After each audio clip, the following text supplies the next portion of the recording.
Hello, fellow Rotarians. Welcome to the Rotary Club of Pleasanton. This meeting is being recorded and will be available for viewing on YouTube channel. I want to welcome our visitors, and we hope you enjoy today's meeting and come back again. If any visitors want to learn more about the club and becoming a member, please see Ricky Walters or Steve McCoy Thompson. And at this time, I would like to thank Richard Mankin for greeting everyone. And we'll greet, hello, Richard. Hello. If I didn't say thank you, welcome to Rotary Club. And Ahmad Sheikh Holaslami for being our treasurer. And Kathleen O'Leary for being our Ahmad was the attendance, Kathleen is treasurer. And thanks to Kathy Alameda and Bill Evans for coordinating different aspects of our meetings every week. And for Ricky Walters for setting up, breaking down, and running the technology every week. And Brad Hurst and Corey for setting up our meeting programs for each of our meetings. At this time, I'd like to ask Bob Brown to lead us in the pledge. We press flag. I pledge allegiance to the flag of the United States of America and to the republic for which it stands, one nation, under God, indivisible, with liberty and justice for all. Amen. Please be seated. At this time, I'd like to ask Tom Fox to do our week airs. Thank you, President. The first thing that comes to mind is something I just heard from Brad last night is that Joyce Shapiro had a very severe stroke in the last day or two, just before she was about to leave on an extended trip. So prayers for her. Also, Jack Brass, still at home, kind of remaining there, has a good attitude when you call him. He sounds very strong, but he just is too weak to get out and go anywhere. So any other week cares we have? Welcome, Tommy. Do we have Zoomers? Hi, Marjorie. Hi, Jim. Hi, How fellow are you? Rotarians. Welcome, Thank you. everybody. Welcome, Margaret. All right. We have a song. Oh, Yeah, we will. 1 second. let me make some announcements while you're doing what you're doing. Our next meeting is our club assembly, and we'll have presentations from our different departments, our different committees. We have a date change for a holiday party. It's going from the 12th to the 19th. It will still be at my house in San Ramon. And at this time, Ricky has a song. Hello, fellow Rotarians. Today's song is This Little Light of Mine. And I want you to sing it fine like I know you kid. Let's go.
That's Thank you, great. Rick.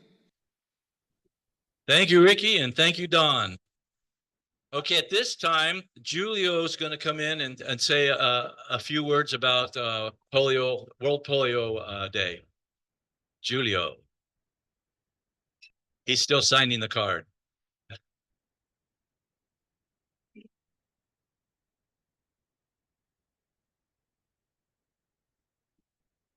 Thank you, Jim. Okay, this week is the special week for polio. And for those members that are familiar with the involvement of Rotary worldwide on eradicating this terrible disease would know, but there are some newer members and guests which may not be, so I'm going to share some of information regarding polio, which is a terrible disease, and what Rotary has been doing in the effort to eradicate it.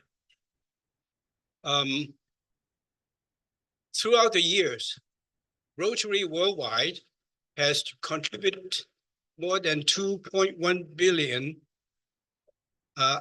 volunteer hours to protect nearly 3 billion children in 122 countries around the world. And the Rotary effort has been an example that inspires a lot of other people to do the same thing, whether or not in time or in money, to help eradicate this disease. One outstanding example of someone doing a lot for that is so famous a person, right? Bill Gates. Thank you.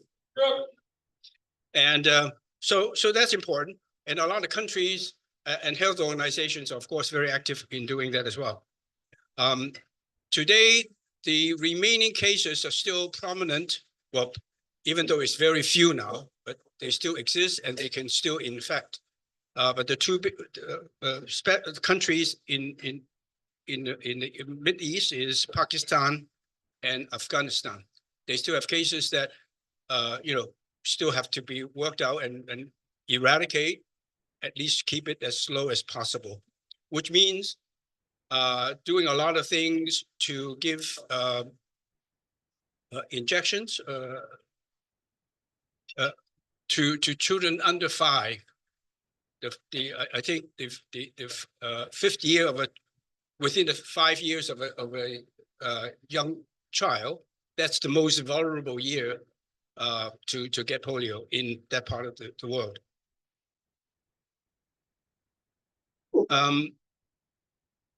For Rotary members to contribute, whatever your decision, you can actually go online and you just say Rotary Polio, and then you will get to the site where they will lead you to whatever boxes you need to fill and the amount and the payment process for contributing to the cost. So just to bring it up today so that we can help in our various parts in eradicating the disease.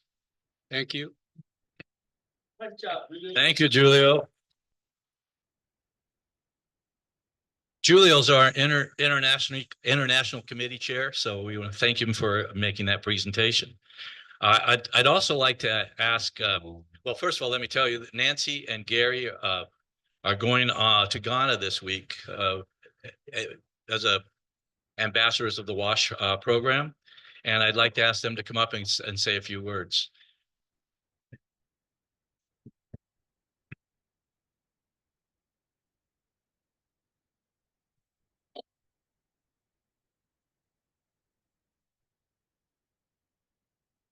Hi, everyone. Gary and I are very excited. We leave at 4:30 a.m. Monday morning with Mr. Bill Wheeler's off to San Francisco, and from San Francisco to LA, and from LA to Istanbul, and from Istanbul to Accra, Ghana. And we'll be there for 10 days. Our major purpose is to attend a project fair. So the countries in West Africa will be there with booths and lots of different kinds of projects. We're hoping club to club projects because that's what we're interested in. And particularly water and sanitation projects. So hope to come home with at least 2. Would be nice if I had more than that. So we'll see. We're going to do some polio immunizations. Thursday while you're here. Yeah. Oh, okay. So Gary's got the dates down. We're participating in a health day on that day, and that's just one of the activities we'll be doing on that day. I don't know what else, but whatever they need us to do, we'll be doing. Yes. Yes, drips. Mhm. Yeah. And we're going to go out to the country and visit a tribal village. And we're going to the embassy. That's the first place they'll take us because they want to make sure we understand the customs of Ghana and what's expected. So anyway, we'll take lots of pictures, and I'm sure we'll have lots of stories to tell when we return. And on behalf of the club, we're going to present Gary and Nancy with these flags to share with other club leaders. And so these are our flags of Pleasanton. Thank you. Thank you.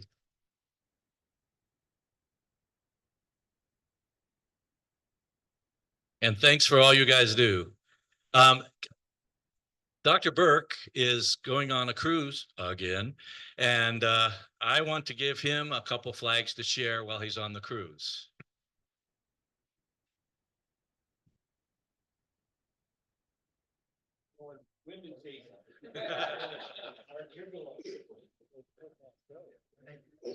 You're welcome. Have a great trip. Widow chasing. Richard Wilkinson has a few words to say. So I wanted to come up here and just remind everybody there's a couple opportunities coming up to do good and have fun. One of them is this Saturday. We start at 8:30 with coffee and bagels. So how does that sound?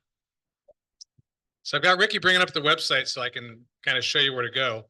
I know a lot of you have responded to my email and said you're busy this weekend. And I do appreciate the notification. Those of you that are not busy, we're doing a Rotary Gives Thanks. And for the new members here, and Sherry for the visiting member, it's an annual thing that we do in the spring where we do go out to seniors' homes and do cleaning of the yards. Now that's our big event where we usually have about 40 people. The Boy Scout Troop 911 helps us out. We decided if we can do that, why can't we do another one? Why is it just once a year? So we're doing a smaller version. We're going to be gathering at the 2 mobile home parks off Vineyard and Bernal. And so Ricky, if you could just go up to the committee pages and go to the community service. And I'm just showing you this because in case you decide to change your minds, those of you that said no, if you decide to change your mind, or if anybody else has, scroll down a little, if anyone else has a couple hours this weekend, Saturday, we'll be meeting right here for bagels and coffee. So that's what you need to know. It's the Vineyard Estates Mobile Home Park, and the address is there. And I think, Lee, you said you're coming?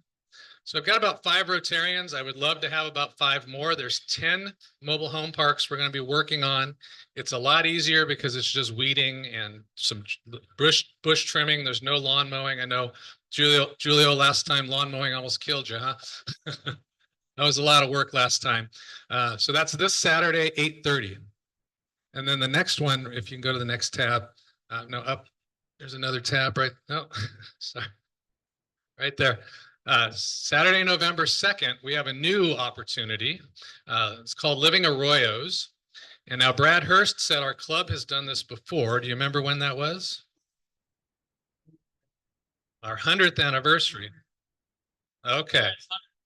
Okay, so our club apparently has done this before, but Mark Tanis brought this to our attention. His daughter Janelle is an intern for the program. And so what we do is we go to these different arroyos throughout Pleasanton and Livermore, and you clean up the garbage that's collecting there to help protect the streams. And so this week, next weekend, November 2nd, we got lucky. The location is Lions Wayside Park. So the stream that runs between that and the Firehouse Arts Center. And so we have a reservation for 15 Rotarians. I have 5 signed up.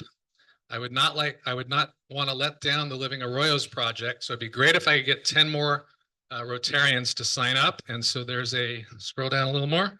There's a page where you just put your name and email in and I'll send you the information. Or you can just flag me down and let me know you want to go. Thank you very much. Thank you, Richard. Bill, words of inspiration. I almost said Dr. Bill.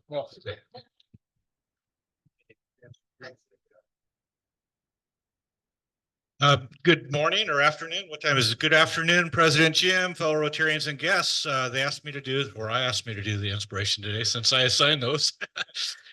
Today is October 24th, 2024. It's the 298th day of this year. There are 68 days remaining in 2024. I thought maybe I would find out what happened on October 24th in previous years. So I did a little bit of homework. On October 24th, 2021, a pair of Michael Jordan's 1984 Nike Airships broke the record for the highest selling sneakers ever as of that date. They sold for $1.472 million. That was just 3 years ago. That record is now $8 million. It's also for Michael Jordan's the 6 different shoes that he wore in each of his championships. They call that the Dynasty Collection. On this date in 2018, someone in South Carolina won $1.6 billion in the lottery. That was the largest ever win in U.S. history as of that date. Was that you, Bill? No. Okay, the winner chose the lump sum payout instead of a 30-year annuity payment, and his lump sum was $904 million before taxes. Should have had him in our club. On this date in 2005, Rosa Parks died at age 92 in Detroit, Michigan. On this date in 2003, the final commercial Concorde flight took place between New York and London Heathrow. And on October 24th, 1979, the Guinness Book of World Records awarded Paul McCartney the best-selling singer-songwriter of all time. And on this date in 1946, a V-2 rocket captured the first photograph of Earth from outer space. I thought that was intriguing. On this date in 1929, that date was dubbed Black Thursday. The New York Stock Exchange collapsed, and it was the largest sell-off of stocks in history that happened that day. And so began the decade-long Great Depression. On this date in 1901, on her 63rd birthday, American schoolteacher Ann Taylor was the first person to go over Niagara Falls in a barrel. She did it for money, and she ended up not getting very much money out of the promotion, but she survived. And you know, all those are facts as far as Google says. This last one is not, I can't verify it because Larry Annis isn't here, but I believe on this date in 1900, Larry was born. We'll have to check with him when we see him next time. So that's all I have for you, folks. Thank you, Bill. And I just realized that on this day in 1923, my father was born. I just realized it. Did you know that? All right, now we have a video from Rotary International. Polio still exists. For decades, we've been tirelessly working to eradicate this virus, and we've come incredibly close. Take a look at this graphic. Since 1988, we've eliminated over 99% of cases, thanks to organizations like Rotary. Now, only 2 countries still have cases of wild polio. So why should we care when the numbers are so low and isolated? Polio, or poliomyelitis, is a highly infectious viral disease that can affect the brain and spinal cord, causing paralysis. Children under 5 are at the highest risk, but anyone who is unvaccinated remains vulnerable. In the 1980s, hundreds of thousands were paralyzed by polio. Today, only a small number are. But polio isn't just about these paralytic cases. Less than 1% of those infected with polio develop paralysis, yet all cases are contagious. This means the virus can silently circulate, potentially leading to an outbreak. To eradicate polio, we need to track and monitor the virus through a process called surveillance. We flew to India to find answers in a country that in just recent history eliminated wild polio, to talk with Sunil Bahel at the World Health Organization. Surveillance is defined as data collection for action. This is the eyes and ears of any public health initiative. It tells us where the virus is circulating, how many cases are happening, how's the disease spreading, and finally, it helps us to demonstrate that the disease is actually gone. Southeast Asia region was certified polio-free on 27th March 2014. However, the polio virus is still lurking around, and there is a risk of an importation. Because polio anywhere is a risk everywhere, surveillance continues. Polio only infects humans and lives in human intestines and waste. So surveillance is conducted in 2 ways: indirect testing through wastewater and direct testing of individuals. Direct testing involves testing any child with acute flaccid paralysis, or AFP, which could be a sign of polio. Yeah, I am here present, figure is acute flaccid paralysis case, then the suspect case audio case. He is being reported by St. Stephen's Hospital, Delhi, and I am looking for the house here. There is an extensive system that has been put in place by the program, बाहर में खींचे, बाहर में करें. Okay, good. in which every child who has acute flaccid paralysis is detected, reported, and investigated. This is the AFP processing room wherein we receive the stool samples from acute flaccid paralysis patients. Get around 40 to 50 samples every day. This local lab is one of 146 labs in 92 countries. Altogether, these labs test over 200,000 AFP samples a year to rule out polio. If polio is ever found, it undergoes genetic sequencing. Like all viruses, wild polio evolves. By tracing its genetic lineage, we can determine where it likely came from and the best response. So there are 3 types of polioviruses. They have what we call as families. As we mount our immunization response, the expectation is that the families will go down. So there are type 1, type 2, and type 3. And each of these viruses is a disease in itself. And 2 of these diseases have been eradicated globally. 2 diseases are down, and the positive trends in our worldwide fight continue. In the past decade, the genetic diversity of polio type 1 has been steadily shrinking, bringing us closer to complete worldwide eradication. I mean, there's no reason why it should not be eradicated. And I know it's going to happen. It's just a matter of time.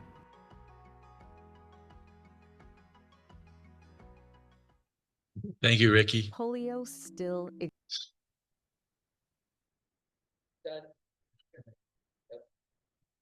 Thank you, Ricky.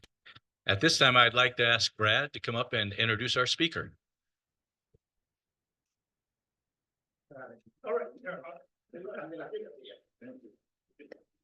Thank you, President Jim. Fellow Rotarians, today it's a pleasure to have as our speaker, James Paxson, who's a great friend of Rotary and even a greater friend of the community of Pleasanton. How many people here moved to Pleasanton after 1984? More than I thought. In 1984, the Pleasanton City Council had approved Hacienda Business Park.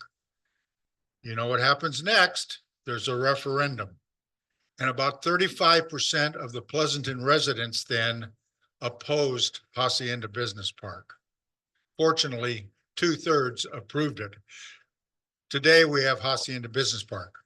Today, our speaker is James Paxson, who's been with Hacienda for 39 years. He's the general manager. He's referred to as Mr. Hacienda, a city within a city. He handles everything within Pleasanton. He also serves on a number of boards. I'm going to read a few of them. The Tri-Valley Community Foundation, the Tri-Valley Nonprofit Alliance, the East Bay Leadership Council, the East Bay Economic Development Council. He's chaired the Pleasanton Chamber of Commerce and the Pleasanton Economic Vitality. He's chaired, in fact, he was chair for 16 years of Access Community Health. He served on a Alameda County Measure B watchdog, or we can use more people like you. And he's just done a great job, as we all know, in Hacienda. He's married to his wife, Kathy. He has 2 adult daughters. Please welcome James Paxson. Thank you very much. I really appreciate it. And especially to have the opportunity to come and speak with you today. We're going to do a little technology swap here, I think, and I'm going to do my best to be able to try and address everybody here. I am looking around the room, a couple of thoughts come to mind. First of all, there are 3 people in this room that I'm pretty sure I had either got introduced to or worked with immediately, probably within my first week at Hacienda. This is back in 1985. Peter, who is city attorney at the time for the city of Pleasanton, very involved with Hacienda. Bob, who built Hacienda, and Brad, who was instrumental in getting me involved in the Chamber of Commerce and getting involved in the community in general. And I am very grateful for the inspiration that the 3 of you have provided, but also many of the others, Kathy, Tom, Gary, and several others of you, and a lot of you I've had the pleasure of working with over the years. There is so much to tell with the Hacienda story, and I only have a little bit of time, so my tendency is to talk fast. Sorry about that. If it goes too quickly or I start talking and you want to ask a question, just throw a bread roll at me, and I can, if you get it right on the side of the head, it usually stops me for at least a minute or so. That's all by way of saying I'm usually a much better conversationalist than I am a presenter. So if you have questions, please feel free to ask. I've got a slide deck. Oops. No, I almost ruined that one. I have some slides I'm going to go through. I'm going to talk less about the history of Hacienda because then we'd be here for weeks and weeks and weeks on end, and talk a little bit more about what's happening today and some of the trends and things that we see happening in the park right now. I think if I don't leave you with sort of a glass more than half full impression by the end of the afternoon here, I haven't done my job. It's a very complicated time in Hacienda right now. And I always tell people, when people start talking about sort of what's going on, you got to, Hold the power, so great. Okay, yes. All right, I'm going to be careful where I step. I'll sit here and get the number so you can stand. Okay, very good. You won't have to step over again. Okay, very good. All right, so I always tell people you have to take a grain of this. This is HCl or NaCl salt because there's a lot happening right now. You've probably heard lots of stories about what's going on in real estate in the papers and in various news reports. And I say, you know, it's all true, but next slide, please. The crystal ball, she is hazy. And so, or I should say the magic 8 ball is hazy. And why? It's because there's a lot of different things happening. And one of the things that I've come to find is that really, I'm very good when I can talk locally. Talking about sort of national trends and things like that, we can see reflections of that in Hacienda. And I'll talk about where we can point to things that you've probably read about in the papers and where we see maybe some things that might be happening. But really, it's to stay focused on what's going on in our area. That's what to me is the most important. And like I said, the news is not all bad. Actually, right now we've seen some really some good activity, which I'll get to in just a second. Next slide, please. I'm going to move through these fairly quickly. So just a quick background. One of the things that I always like to highlight is the size of the development. It's, you know, this is huge. We think we're the largest development of its kind in Northern California. We are just larger than the city of Emeryville and just smaller than the city of Albany. Next slide, please. Population wise, and we're gonna have to, and this is where I've been too clever. Currently, we have employees around 15,000. I'm gonna highlight kind of the relevance of that number in just a second. Let me just point out, this is where you have to take one of those grains of salt. It is incredibly difficult to measure employee population at the moment. Do you count hybrid workers? Are they here 2 days a week? Are they here 5 days a week? You know, and you have offices that have leases covering them, but there's nobody or maybe one person in the office, and they're still reporting as if their full complement was there. It's very, very difficult to know kind of what our exact population is, but we do think it is increasing, and that's very important. I'll get to that in just a second. Current residents, about 5,840. That's an evolving story, and I'll have more to say about that in just a minute. We are currently building our 11th residential project within Hacienda. When Hacienda first started, no residential whatsoever. There was not going to be anything. It was going to be all commercial. But we have since that time built 10 projects, and like I said, we'll have the 11th here in just a little bit. Projected employees, Hacienda was designed to house about 30,000 people. Will we ever get there? I actually think yes. The question is when. We have the capacity for it. We can easily absorb additional employment, and I think there's a lot of good opportunities to do that. Present environment notwithstanding, there's some really good signs to indicate that developments like Hacienda, and Hacienda in particular, is going to do very well in the long run. Interesting fact. So the employment figures that were released a couple of weeks ago showed a net gain for the Bay Area, which is great. Interestingly, though, San Francisco and San Jose lost employment. The East Bay gained employment. So we're actually doing very, very well right now in the current environment. Next click. So projected residents, again, a little bit difficult to say, probably around 7,500 or so. And I wanted to point out this other number. Our peak population was in 2019, where we had over 20,000 people. So the pandemic has created a big shift. And again, it's going to remains to be seen sort of how and when we recover and start to kind of get back to some of the levels that we had previously. By the way, Marjorie, if you're online, I will give you a personal presentation at some point if you can't see all of this. Next slide. Okay, good. Go ahead and click a couple more times. Stop right there. Oh, okay. That's just some quick information about sort of how much we've developed within. Oh, very good. Excellent. One more. There we go. So we have developed about 5.5 million square feet of office, about 1.4 million square feet of what we call flex, what you might consider our research and development type of projects. These buildings, by the way, have enjoyed a very interesting life. I would tell you that they're actually on their third life. I'll have more to say about that a little bit later too. About 1 million square feet of retail. Warehouse, we have about 0.4 million square feet, 400,000 square feet. Our one really big logistics center is actually all occupied right now. Very happy about that. 2,603 residential units, and that's with the completion of the project that's currently under construction right now. It's being built by Avalon Bay over at the corner of Owens Drive and Rosewood Drive in Hacienda, kind of on the west part of a campus that's called Rosewood Commons.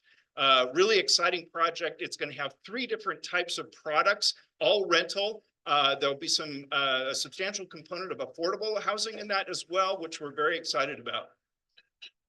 Next slide. So this is what I was saying. The news is not all bad. We've actually secured a couple of the very largest leases that have been available within the 680 corridor this last year. We just recently had a huge investment from Sutter Healthcare. And the practice of healthcare, separate from life sciences development, is actually a very, very important sector, and it's a growing sector.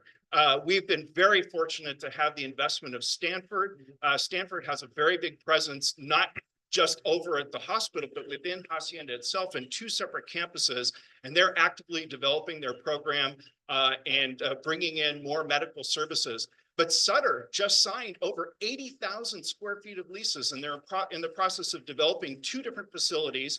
One is at the project called Hop Yard Plaza, which is over at the corner of Gibraltar. How many of you remember Pedro's? Ah, there we go. Okay, so it's the old Pedro site. It's now in Sunday brunch. It doesn't compare with the orange juice at the Velvet Turtle, right, Bob? That's an inside joke. Sorry. Anyway, so they're developing an imaging center over there. Oops, sorry, I got to get the mic. I would have thought my voice would have carried into the next block, but I'm going to use just make sure I can use the microphone here. Then there's another building over on Willow Road, about 67,000 square feet that's going to have a variety of different medical services. The other really big lease that we signed is about 70,000 square feet, is with ACCO. They are a company that has a variety of different services, mostly related to building engineering. They're relocating from San Leandro. What's really nice about this particular lease, one of the alarming trends that we saw with the pandemic is that some of our stalwart projects, which I'll explain that in just a second, started to put large blocks of space back on the market. The stalwarts are our owner users. Now, we have a variety of different types of owners within Hacienda. We have institutional owners, people who own for investment. We have families who have a building in their own personal portfolio. But we also have a lot of companies that own their own facilities for their own use. They have been the most reliable and stable form of ownership that we've had for a very long time. But right after the pandemic hit and right around the time that interest rates started to rise, large blocks of space from Oracle and from State Compensation Insurance Fund went on the market. That was a real eye-opener. The good news about the ACCO lease is that they're actually taking some of that space that was put on the market there. And we think that there's some opportunities to absorb more. There are other really good activities happening. So I won't say it's a strong leasing environment, but it's a good one. And the fact that we have secured so much of the large and the more prominent levels of activity within the Tri-Valley and within the 680 corridor is a very, very good sign. Next slide. Thank you. I'll give you that $5 I promised you later. Yes, yeah, that's right. Kaiser, great story. So we don't have Kaiser on that last list because they're already a tenant here. They have 800,000 square feet of space in Hacienda. They're our largest tenant, close to 4,000 employees. Now, originally, the campus was designed to primarily house IT and IT-related services. Kaiser is renowned for their software systems. They are a leader in electronic health records. A lot of that development happened here within Pleasanton. When the pandemic hit, the coders went home. They just started coding from their bedroom instead of coming into the office every day. Kaiser made a decision to maintain its investment within campus and actually has a huge relocation of employees, including their C-suite, out to Pleasanton. A lot of that has started to happen already. We're starting to see more activity around the campus. There's people back and there's cars in the parking lot again. It's a really, really good sign. And so thank you for reminding me about that. You think Stanford Kaiser saw that Stanford was making big inroads here? No. Kaiser was already here. And I mean, they just built their facility over in Dublin. And this is all administrative use too. So, but it is, I think, a focused response to wanting to bring together certain business units into one campus. And this is a really nice campus. They have a really good facility here. This was a huge decision for Kaiser. They have a major investment in a big long-term relationship with Oakland. And to move out of Oakland, it's kind of seismic. The same way when we first got AT&T as our first major employer coming out of San Francisco, nobody leaves San Francisco. Chevron left San Francisco, and that doesn't happen. But that's what kind of got us and Bishop Branch up the road started. And so that kind of shift where you have a big employer who's got a long-time commitment moving to another location, that's huge. And they don't do it without a reason. And so I want to emphasize one of the reasons for my optimism today is the fact that we see companies making these types of decisions to locate here. Quick takeaway on this line, bars above the line good, bars below the line bad. So if you look at the very last bar on the right, we're above the line for the year. That's really, really good news. Next slide. Vacancy rates, same thing. You're going to see the same reflection. We're not doing too bad. Again, it's very hard to measure vacancy these days because what do you count? You know, and we tend to look at things in terms of actual occupied space. So our vacancy rates are actually a little bit on the conservative side.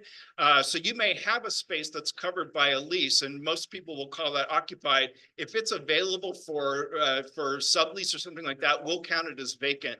So, you know, vacancy rate's not too bad. We're about 15% vacant overall. Our highest vacancy is within office. It's a little bit over 20% right now, but our flex and retail and warehouse doing very, very well. Next slide.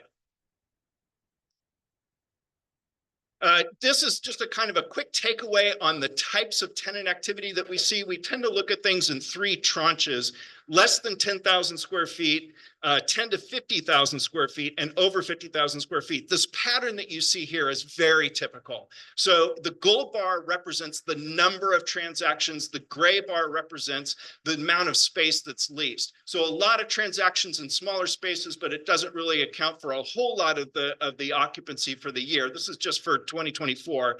I will say, though, actually, the less than 10,000 square feet is probably pulling a little bit more than its weight, normal weight here. A little bit of activity in the mid-range, and then these are the larger leases I was referring to previously. Not a number, no, a couple of transactions, but a large amount of space absorbed. By the way, just to also kind of highlight the value of Pleasanton, and this can't leave the room, but there is another very large lease that's circulating in the market. It's down to a couple of locations. We're one of them, but the other one is also a Pleasanton location. You'll probably be hearing about that before too long. Actually, I don't have to keep that part of a secret. It's the county. The county has a huge space requirement out right now. And so hopefully they'll be making a decision soon. We think we've got the better spot. Next slide. Okay, now this one, don't click too fast. I won't spend too much time on this, but this to me is really interesting. We do spend some time. Go ahead, two more. One more. Stop. Not one more. Okay. So classifying businesses is almost as tricky as trying to count the number of people in offices. There's a lot of different things and ways that people do this. And, you know, the problem is, we may have say a large life sciences company, but their offices here in Pleasanton are doing the marketing for the company. So you go knock on their door and you say, what do you do? Oh, we're marketing. And so you classify them as marketing, but the larger company is life sciences. So how do you characterize that? We actually do it two different ways. And what we have here is really kind of the type of business activity that's happening in Hacienda, and not necessarily what the company does overall. Business services used to be called computing, and this is, you know, kind of like software engineering. What we are focusing on here are the companies that are developing applications for a specific purpose or for a specific entity. So for instance, Kaiser is actually classified here in business services because they're developing software and doing other types of things for their business, even though they're a healthcare company. Software development is actually, you know, shops set up to do software development sort of on spec. That's always been a big, pretty big sector for us. By the way, those percentages over there on the left-hand side is the amount of space that those folks occupy. So think, you know, again, the amount of building that they're sitting in. So business services, 1/5 of our occupancy is in business services. Software development, about 8%.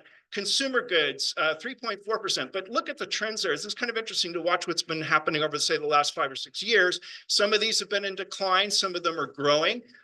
Life sciences, definitely growing, which we have listed as biomedical here. Interesting, healthcare is a growing sector for us too. We've always had some, but it's really starting to kind of make its mark with about 4%. Manufacturing is a tricky one also because so many different things can potentially qualify as manufacturing, but we're really starting to see, you know, people making stuff. And this is good too, because a lot of the stuff doesn't happen in your garage. It has to happen in a facility. And so one of the great things about some of these types of businesses is that they are kind of location dependent. And so that means we have activity and we have, you know, the vibrancy that comes from people actually being in the office. Yes. A variety. So we have over 50 different business types here. So, I mean, there's a little bit of this and a little bit of that. We actually have, there's a graph on our website. By the way, if you go to hacienda.org and you look at the section called the project overview, it'll give you all this information and more, and with nice interactive graphs too that do stuff when you mouse over them. Next slide, please. Another interesting sort of trend here that's very important to us, sales activity. 2022, 9 sales. It was an amazing year, a huge amount of investment. What happens at the end of 2022? Interest rates go up. 2023, no sales at all. Boom, dead. We've had one so far this year. We actually think we heard that there might be a second one, excuse me. But it's still not, there's a lot of money that's everybody's sort of saying is sitting on the sidelines. We think that's true. And we think that we'll see some more investment activity pick up. These are incredibly important. New ownership, new investment, people come in, they improve the properties. And folks, those people don't do that on a whim. The reason that they're buying these properties is because there's something of value there to invest in. And we are very unfortunate. I think, you know, when the financial markets start to stabilize a little bit more, interest rates come back down, we'll start to see that investment pick up again. Construction activity, again, that chart tells itself. What's kind of interesting though is, oh my goodness, we actually have some activity going on. We have 2 projects under construction. One is the apartment project that I mentioned earlier. The developers of that, Avalon Bay, are also building a new childcare center too. So that's our other construction project that's happening at the same time. Next slide, please. Assess valuation, really important especially for the city, because this is dollars coming into the city. I would say, and also we'll get to that a little bit more on that in just a second, but our data on this always lags a little bit. So this is 2022. We're waiting to get the 2023, 2024 data from the assessor's office. But this is something that we're watching very closely, is how much do property values change, and especially with some of the vacancies that we're seeing in office right now. When we've had previous downturns in the economy, and you'll see those little dips there, we have had property get reassessed. And when that happens, the valuations go down a little bit. So right now, you know, up until about a year or so ago, things were still looking pretty good, and we're hoping that we don't see a big correction on that. Next slide, please. Don't know. It's an interesting question. I'll have more to say about that in just a second. It's a possibility, but we're not sure yet. There's a lot of different things that could happen. Next slide. Oh, sorry. Rent values. Rent values not doing too bad. Interesting. The gray bar retail is, you know, actually retails. It's okay. I thought we were going to lose a lot of retail during the pandemic, and it didn't happen. So rental rates in office and flex, you know, holding their own. Next slide. Let's click through a couple more. Okay, let's slow down. One more. That's it. Stop there. So I always like to highlight this because this is the reason Hacienda was built. It was to really help support, well, there's several reasons, but one of them was to help support the city. The city was in need of having income off of property and off of business activity in order to be able to support the city services. So just really quick takeaway. And we have good data from 1994. So that means 10 years of data, 10, 12 years of data we don't have. $800 million of contributions to the city through sales tax, property tax, transient occupancy tax, and also physical improvements that Hacienda built through what was called the North Pleasanton Improvement District. That's a lot of give back to the city. That's really, I always like to kind of highlight that because it's important to understand what that return is and what that helps to do in terms of supporting city services and other sort of things that are part of the quality of life of the community. Next slide. So what do they always say in real estate? Location, location, location. Let me just go through 4, you can bop through the next 4 pretty quick here. There are 4 underlying characteristics of location that have always been important for Hacienda. Next. Access, the ability to access markets and labor, which is very, very good. We're built at the corner of two major interstates. We have a BART line inside the development. We got really good access. Next slide. Workforce, the talent pool that's out in this area is off the charts good, and it hasn't changed. It's always been very good. Again, good reason to invest in our schools. Where's, he's gone. I had a great throwaway line and he's gone. All right. But seriously, the talent pool that's out here is phenomenal. Next slide. Infrastructure, we have always had very good infrastructure, and we have recognized the importance of continuing to invest in infrastructure. That hasn't changed. Oh. What's your battery? Oh, I should be plugged in. I thought it was plugged in over there.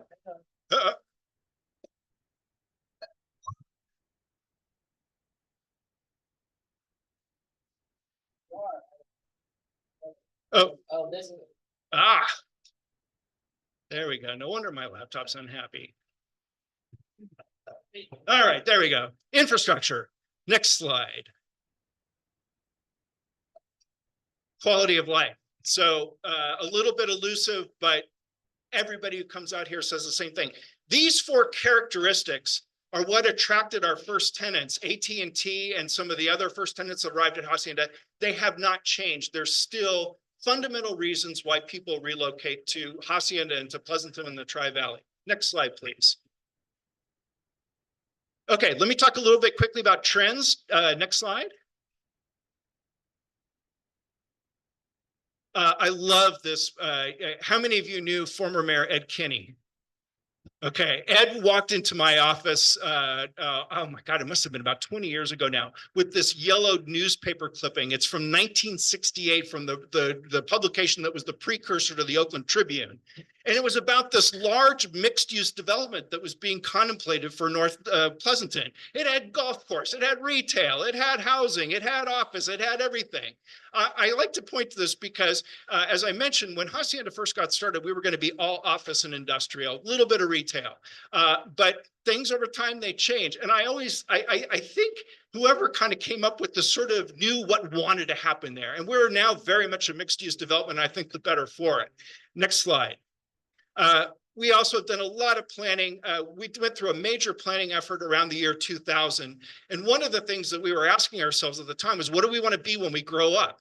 And we looked at a lot of other projects around the nation that had come of age at the same time of Hacienda. They were all asking the same question. And the idea of having something that was more engaging, that combined residential with office and created sort of more 24/7 living opportunities was really kind of where the future was. And so I think we really kind of embraced that because we wanted to make sure that Hacienda was relevant, not just for the first 20 years of its life, but for the next 80. Okay. Building occupancy. Building is the big question mark, right? It's like, what's the future of office? I would say we're getting closer to probably knowing what that looks like. Two trends you've heard a lot about. One is everybody's coming back to the office. Bloomberg report recently, 1,300 CEOs interviewed. They're all saying, my employees are going to be back in the office 5 days a week. The same week, several other people going, not so much. The new normal really needs to cater more to younger workers who want hybrid work. The truth, somewhere in the middle. Next slide, please.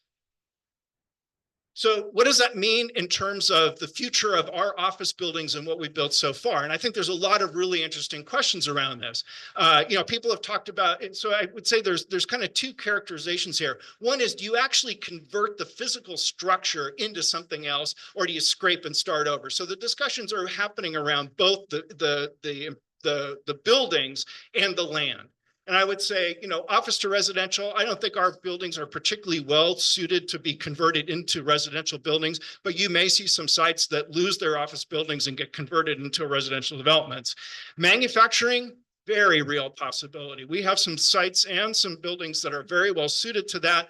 And I would say that we will probably see some increases. Manufacturing's on the rise in Alameda County, and there's a lot of energy behind it. And again, manufacturing is not what you thought of when you used that term 50 years ago. It's really broadened considerably since that time. Retail or lifestyle, maybe. There's a lot of people speculating that there's some opportunities to create lifestyle type of projects, and by that mean it's sort of like amenity projects. Not sure that that's going to happen. Mixed use, I think there's some opportunity there. Oops, can you go back one? Data centers, watch this. Data centers are huge. We have a huge need for data centers because of things like AI and other demands for data. So I think that's absolutely possible. How am I doing on time? Okay, I'm out. Private schools? Yes. We do. Want more of them? Or you're right about where you like to be? Honestly, your question suggests that we have a lot of say in predetermining who comes into the park. And it doesn't work like that. We really try to make sure that we have everything ready for what the market needs. And that is so important today. That is absolutely, we have to be ready for change. And we have to be ready for kind of watching what comes next in the market. And so if it's private schools, yeah, we'll take a look. Private schools are tricky because they have a lot of impacts, but not impossible. What you is this is not a small town. Pleasanton is not a small town. And particularly here, we must maintain our small town atmosphere. We haven't been a damn small town for years.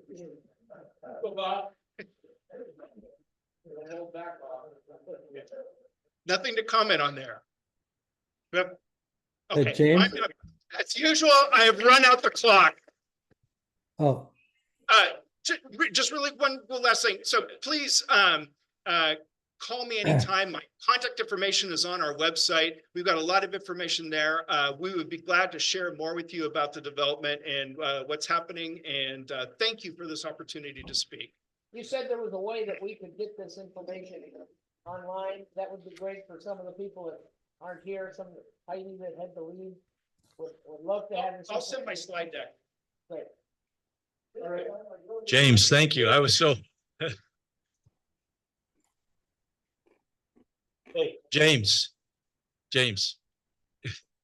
I was so interested, I lost track of time. So sorry about that. I ran you to the end. But we do have an opportunity, a drawing. So take out your tickets.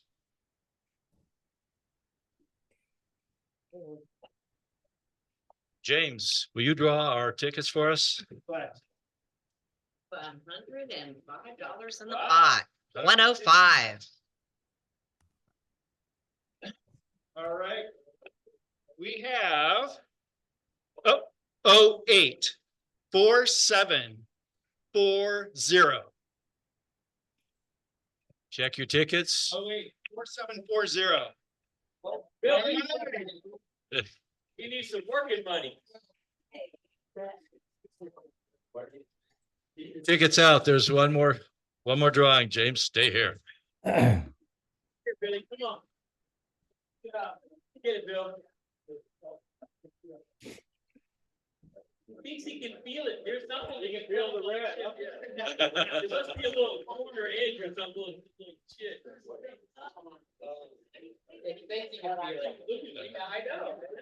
Okay, we're having one more ticket drawn.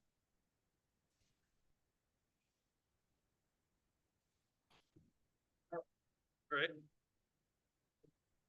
08 4736.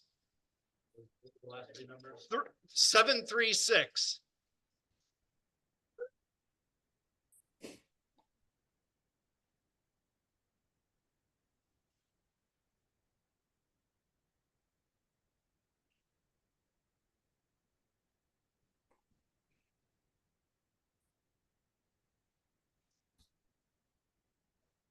For the red one, Tom.